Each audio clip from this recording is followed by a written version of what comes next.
যে আপুটিকে দেখছেন তার মনের অনেক ব্যথা, আর সেই ব্যথার কথাগুলি আমরা শুনতে চাই। আপু আমাদেরকে শোনাবে। আপু কি কথা শোনাবেন আমাদেরকে? ভাইয়া অনেক দূর থেকে আসছে তো ক্লান্ত লাগতেছে। তো প্রথমেই বলি আসসালামু আলাইকুম। ভাইয়া ভালো আছেন? আলহামদুলিল্লাহ, আমি ভালো আছি। কথা হইলো আমি আপনার অনেক সুনাম একটা ভালো একটা নাম শুনছি। তো আপনার কথা মানে ব্যবহার আচার কথাবার্তা বা কাজকর্ম সবই আমার ভালো লাগছে, এই জন্য আপনার কাছে আসা। তো আপনার মাধ্যমে আমি একটা কথা বলতে চাইতেছি। আমার জীবনে একটা মানে ভালো একটা মানুষ চাই, যে আমার জীবন সঙ্গী হিসাবে আমার মৃত্যুর আগ পর্যন্ত আমার সাথে থাকতে পারবে। আমিও চাই আমার মৃত্যুর আগ পর্যন্ত ওনার সাথে থাকতে, এরকমই একটা ভালো মনের মানুষ চাই। মানে সেই ব্যক্তিটাও আপনাকে জন্য ভালোবাসে। জি।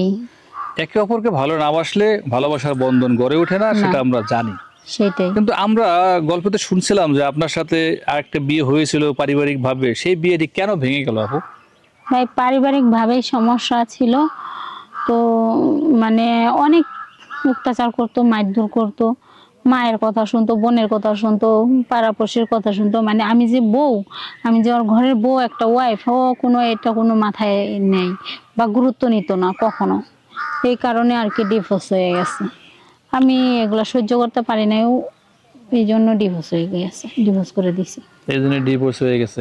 আচ্ছা, একজন ডিভোর্সি নারীর জীবন কেমন আপনি বলতে পারবেন? অভিজ্ঞতা একটু বলবেন যে আপনার সময় কাটে কিভাবে বা মানুষ কিভাবে দেখে আপনাকে? ভাই প্রথমে আমার খুব কষ্ট লাগতো, খুব কান্না করতাম, খুব কষ্ট পাইছিলাম, বাট কান্নাও করছি অনেক।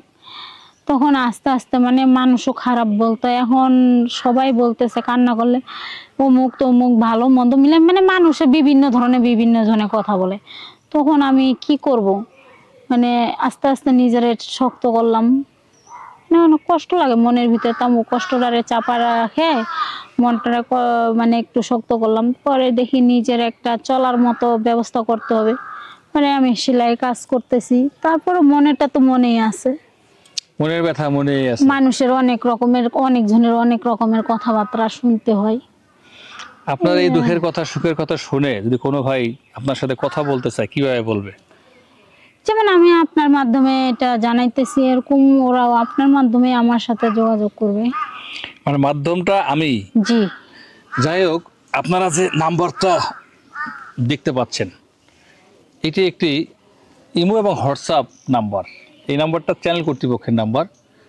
এই নাম্বারে আপনারা কোনো ডাইরেক্ট ভয়েস কল দিলে পাবেন না।